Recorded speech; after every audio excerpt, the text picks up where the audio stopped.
बार mummy ने ऐसा किया होगा कि गर्मा गर्म रोटी जो है आपको परोस दी होगी, गर्मा गर्म रोटी को तोड़ा, पहले तो उंगली मार करके है ना, जल्दबाजी में उंगली जल गई, फिर भी नहीं सीख मिली तो भैया मुंह में डाल लिया, फिर मुंह से निकाला, हाथ पे रखा, ऐसे ऐसे थोड़ा घुमाया, ठंडी हो गई, फिर मुंह में डाला, हाँ बढ़िया बच गए, आज तो जबान बच गई है।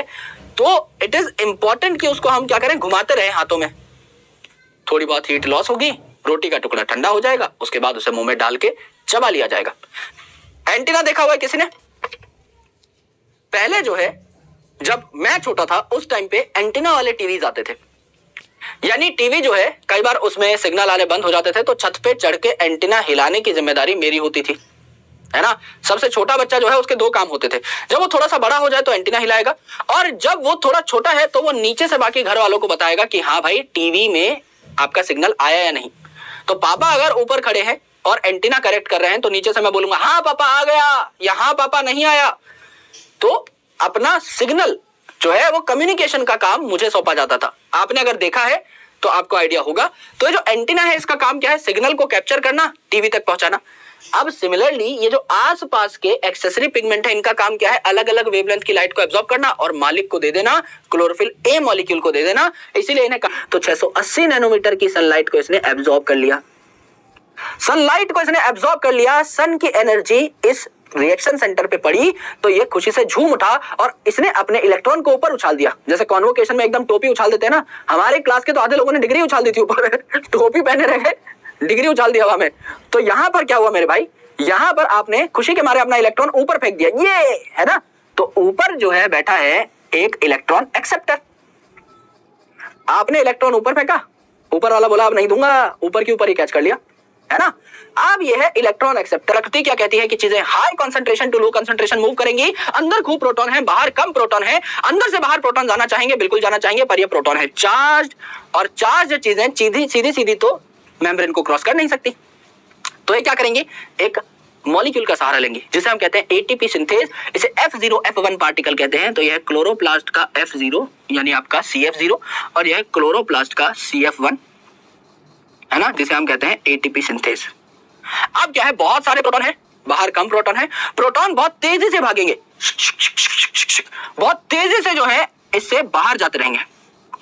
प्रोटॉन इतनी तेजी से भागेंगे, इतनी तेजी से मूव करेंगे, इतनी तेजी से अपनी मोशन दिखाएंगे कि एक फोर्स जनरेट होगी, बहुत तेजी से भागने पर एक फोर्स जनरेट होगी जिसे कहेंगे प्रोटॉन मोटिव फोर्स। प्रोटॉन की मोशन से जनरेट होने वाली force is proton motive force. उस प्रोटॉन मोटिव फोर्स से बाहर पड़े हुए एडीपी और पीआई जो एक दूसरे से मिलन के लिए बेकरार हैं, इनको बस एक एनर्जी, एक स्पार्क मूवमेंट चाहिए। जब मेरे भाई अचानक से इनके आसपास से क्या होगा, एक बहुत तेजी से प्रोटॉन भागेगा तो ये आसपास आके जुड़ जाएंगे और एटीपी बन जाएगी। ऐसे एटीपी बनती है। This is chemiosmotic hypothesis. भाई हिंदी फिल्में देखी होंगी, हिंदी फिल्मों में क्या होता है, एक हीरो है, हीरोइन है, गाड़ी खराब हो गई है, भीगे हुए हैं, है ना, आराम से जाकर के उनको एक खाली घर भी मिल जाता है बहुत मस्त तरीके से, वो भी सड़क के किनारे ही, बंगला मिल गया है, लाइट भी जली हुई है, खाना भी बना हुआ टेबल पे रखा हुआ है ना। दोनों जो है एक दूसरे से मोहब्बत करते हैं, इजहार नहीं कर पा रहे हैं, तब हेल्प कौन करता है, बिजली कड़कती है अचानक से, गुड़ गुड़ गुड़ गुड़ गुड़, है ना। तो ultimately this ADP and PI are together, they just need a spark movement, है ना, कि कोई बगल से गुजरे मिल जाए, है ना।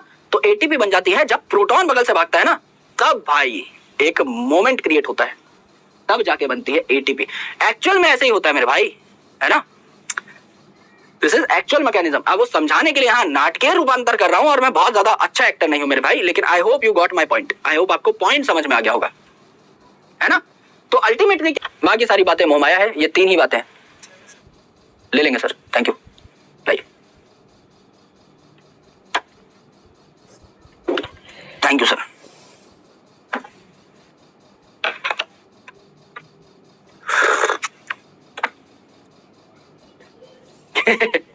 किसी और की चाय गटका गया भाई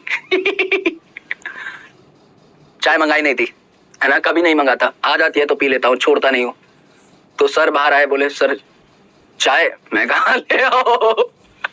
अब जिसने मंगाई होगी उनको माफी, पाप का घड़ा भरने में 2-3 बूंदे ही बचे हुए यार, पाप का घड़ा भर जाएगा ऐसे तो मेरा बहुत जल्दी। कितनी चाय पी चुका हूँ, किसी और की, कोई और इंतजार कर रहा होगा। अरे यार कितना बुरा आदमी हूं मैं, बुराई भी अच्छाई के साथ करते हैं हम, बहुत बड़ा पाप नहीं किया है ना, थोड़ा थोड़ा ही कंट्रीब्यूशन जाएगा पाप के घड़े में।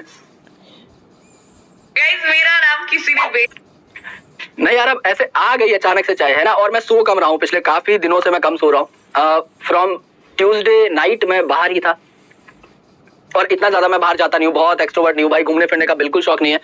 लेकिन अब टीम के जो इवेंट्स होते हैं इनके लिए बाहर जाना पड़ता है एकदम, क्योंकि ऑब्लिगेशन है भाई, है ना।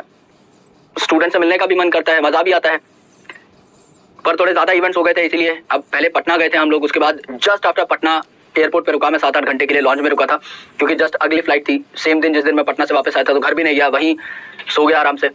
उसके बाद कोलकाता गए, उसके बाद हम लोग भुवनेश्वर गए। अब हम लोग आ रहे हैं Prayagraj as well as Kanpur इस सैटरडे संडे। उसके बाद अगले सैटरडे संडे